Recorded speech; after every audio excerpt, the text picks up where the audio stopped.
Hi and welcome to the video for 11.2. This will be the first video of two videos.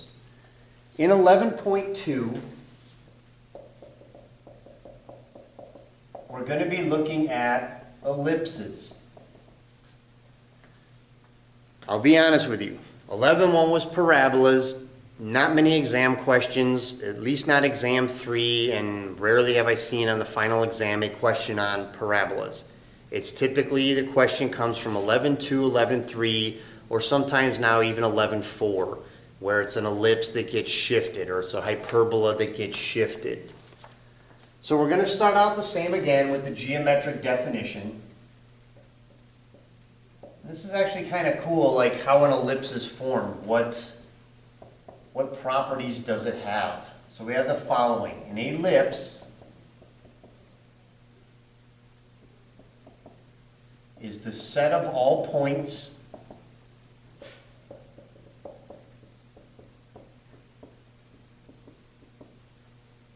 in the plane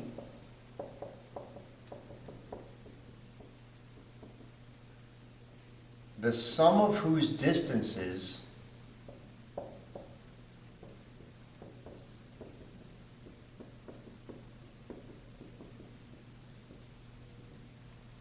from two fixed points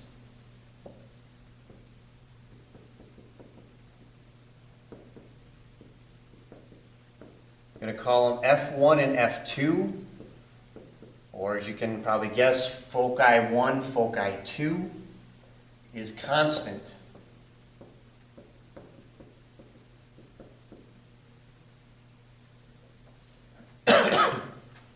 So, what this means is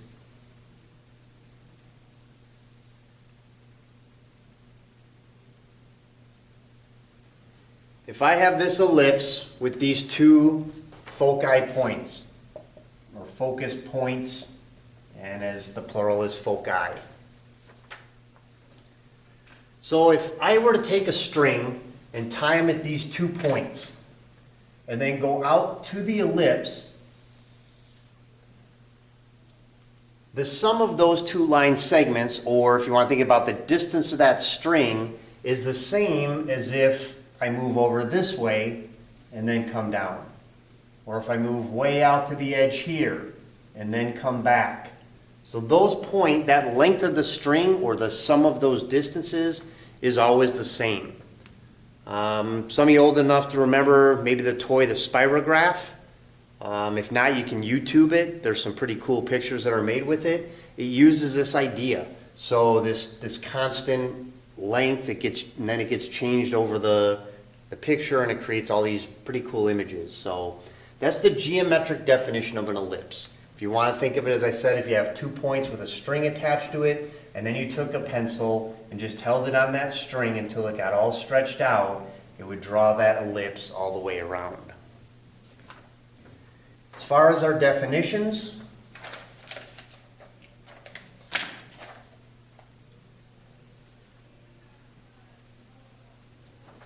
so again, for section 11.2, we're going to be centered at the origin, and 11.4 we'll start changing it, and I'll explain how that affects everything.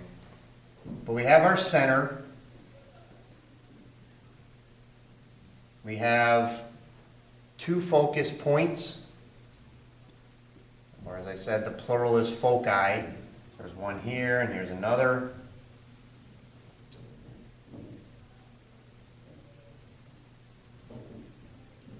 We're going to call these guys along. So if I have an ellipse that's a horizontal ellipse,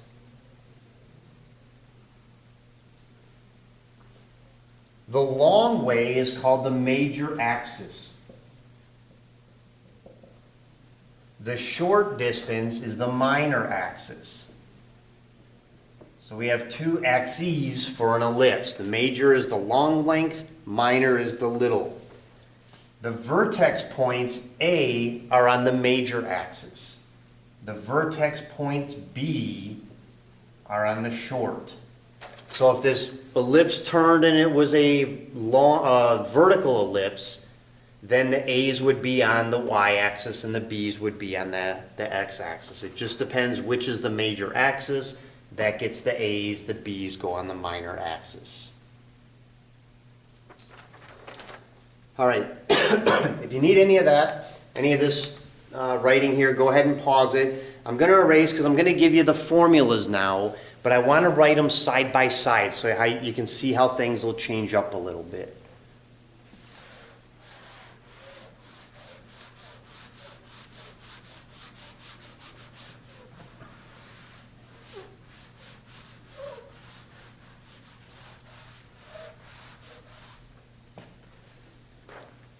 All right, so again, just as a reminder, for this section, it's an ellipse with the center at the origin. So center is at 0, 0. So we have two, let me write this over a little bit here. Make sure it gets in the screen good. So we have two possible equations. The first is x squared over a squared plus y squared over b squared equals 1.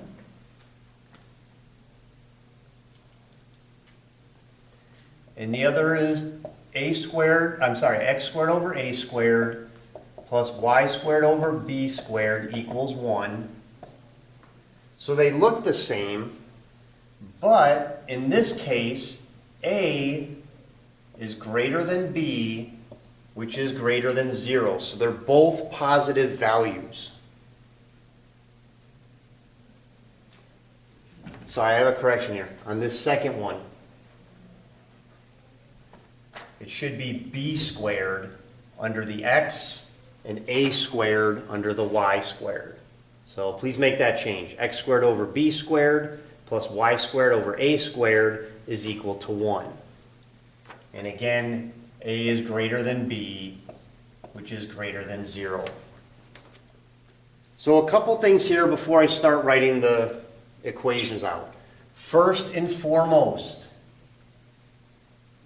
you see this 1. This must be 1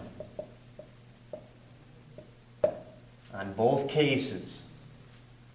So if this is not 1, you need to divide the entire equation by whatever value this is in order to get it to be 1. You can't start doing any of the rest of the work until this value is 1. So highlight that on your cheat sheet, highlight that on your notes. It has to be 1 before you can do anything. In both cases, look, A is bigger than B is bigger than 0, right? So if A is greater than B, that means this is the larger number. In the second equation, because A is bigger, that means the number under the y squared is bigger. So you're probably saying, so what? So one of them has a bigger number, why does that concern me? Well, it's because of the following. If the bigger number is under the x, then this means we have a horizontal ellipse. If the bigger number is under the y, then we have a vertical ellipse. And by horizontal or vertical, I'm talking about where is the major axis. Is it horizontally or is it vertically? So then we have the following. So the vertices, because our big major axis is horizontal, then we're going to be plus or minus a, so we'll have to take the square root of whatever value is under there, and 0, again, because we don't have any transformations of the conic. It's centered at the origin. For the vertical, it's just the opposite. The x is my 0 value, but now the y gets the plus or minus a.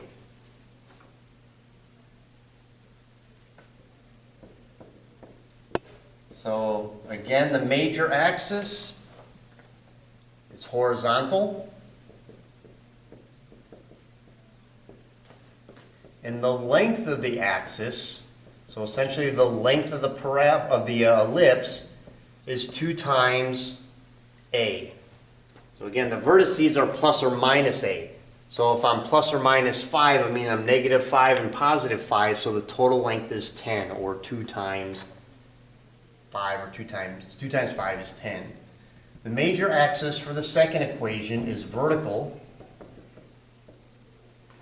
and its length is still 2 times A. The minor axis is just the opposite. So for the first equation, the minor axis is vertical, and the length is 2 times B, or I guess maybe you want to call it the width. And in the second equation, my minor axis is horizontal, and the length or the width of it is going to be 2 times B, so that's still the same. The foci, so where do these go? This is plus or minus C and 0. This value C is as following. C squared is equal to A squared minus B squared. This is always going to be a positive value. A is always bigger, so a bigger number minus a smaller number will be positive. So we don't have to worry about taking the square root to get the value for C. And same thing here. The only difference now is it's 0 and plus or minus C, but the value for C is still the same. C squared is A squared minus B squared. Another thing I want to point out here. In section 11.3, we're going to be doing hyperbolas. And the equations are very similar, so we need to be able to look at the equation and start picking things out. Ellipse is going to have a plus sign in between. Whether it's horizontal or vertical, it's going to be a plus sign. The only thing that changes is where's the bigger number. If it's under the X, it's horizontal. If it's under the Y, it's vertical. But now notice, when I calculated my value for C, I was using a subtraction sign. So the equation for ellipse is a plus sign, but calculating C is a minus sign. And you'll see that that changes up when we start doing hyperbolas. So hyperbolas are going to have a minus sign in between here. But to calculate our value for C, we're going to add the A squared and B squared. So again, important little things to pick up so as you're doing these problems, especially on the final, you don't get a cheat sheet. For your cheat sheet, I'd have all this information on there so that you can figure these guys out. Make sure you put the right information. Where is it a plus? Where is it a minus? So that's it for video 1. That is the introduction to the ellipse, and the most important part of it right here. The equations. What are we looking for? Okay, it has to be 1. If it's a plus sign, we know it's an ellipse. And depending which denominator is the bigger number, that tells us if it's a horizontal or vertical. So come on back. We'll do video 2, which is going to be working a couple examples of ellipses.